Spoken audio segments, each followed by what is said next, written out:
पवन पुत्र हनुमान बाल ब्रह्मचारी थे, लेकिन मकरध्वज को उनका पुत्र कहा जाता है। यह कथा उसी मकरध्वज की है। वाल्मीकि रामायण के अनुसार लंका जलाते समय आग की तपिश के कारण हनुमान जी को बहुत पसीना आ रहा था। इसलिए लंका दहन के बाद जब उन्होंने अपनी पूंछ में लगी आग को बुझाने के लिए समुद्र में छलांग लगाई तो उनके शरीर से पसीने की एक बड़ी सी बूंद समुद्र में गिर पड़ी। उस समय एक बड़ी मछली ने भोजन समझ वह बूंद निगल ली। उसके उदर में जाकर वह बूंद एक शरीर में बदल गई। एक दिन पाताल के असुर राजा अहिरावण के सेवकों ने उस मछली को पकड़ लिया। जब वे उसका पेट चीर रहे थे तो उसमें से वानर की आकृति का एक मनुष्य निकला। वे उसे अहिरावण के पास ले गए। अहिरावण ने उसे पातालपुरी का रक्षक नियुक्त कर दिया। यही वानर हनुमान पुत्र मकरध्वज के नाम से प्रसिद्ध हुआ। जब राम रावण युद्ध हो रहा था तब रावण की आज्ञा अनुसार अहिरावण राम लक्ष्मण का अपहरण कर उन्हें पातालपुरी ले गया। उनके अपहरण से वानर सेना भयभीत व शोकाकुल हो गई, लेकिन विभीषण ने यह भेद हनुमान के समक्ष प्रकट कर दिया। तब राम लक्ष्मण की सहायता के लिए हनुमान जी पातालपुरी पहुंचे। जब उन्होंने पाताल के द्वार पर एक वानर को देखा तो वे आश्चर्यचकित हो गए।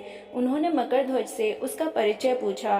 मकरध्वज अपना परिचय देते हुए बोला, मैं हनुमान पुत्र मकरध्वज हूँ और पातालपुरी का द्वारपाल हूँ। मकरध्वज की बात सुनकर हनुमान क्रोधित होकर बोले, यह तुम क्या कह रहे हो? दुष्ट, मैं बाल ब्रह्मचारी हूँ, फिर भला तुम मेरे पुत्र कैसे हो सकते हो?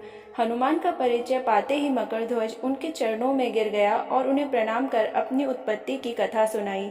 हनुमान जी ने भी मान लिया कि वह उनका ही पुत्र है, लेकिन यह कहकर कि वे अभी अपने श्री राम और लक्ष्मण को लेने आए हैं। जैसे ही द्वार की ओर बढ़े वैसे ही मकरध्वज उनका मार्ग रोकते हुए बोला, पिताश्री, यह सत्य है कि मैं आपका पुत्र हूँ, लेकिन अभी मैं अपने स्वामी की सेवा में हूँ, इसलिए आप अंदर नहीं जा सकते। हनुमान ने मकरध्वज को अनेक प्रकार से समझाने का प्रयास किया, किंतु वह द्वार से नहीं हटा।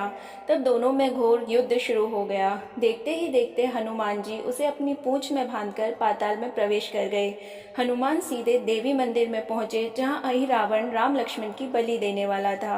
हनुमान जी को देखकर चामुंडा देवी पाताल लोक से प्रस्थान कर गईं। तब हनुमान जी देवी रूप धारण करके वहां स्थापित हो गए। कुछ देर के बाद अहिरावण वहां आया और पूजा अर्चना करके जैसे ही उसने राम लक्ष्मण की बलि देने के लिए तलवार उठाई, वैसे ही भयंकर गर्जन करते हुए हनुमान जी प्रकट हो गए और उसी तलवार से अहिरावण का वध कर दिया।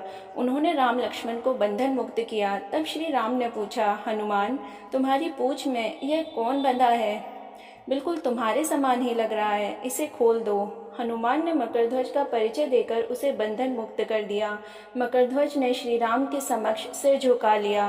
तब श्री राम ने मकरध्वज का राज्याभिषेक कर उसे पाताल का राजा घोषित कर दिया और कहा कि भविष्य में वह अपने पिता के समान दूसरों की सेवा करे। यह सुनकर मकरध्वज ने तीनों को प्रणाम किया। तीनों उसे आशीर्वाद देकर वहां से प्रस्थान कर गए। इस प्रकार मकरध्वज हनुमान पुत्र कहलाए।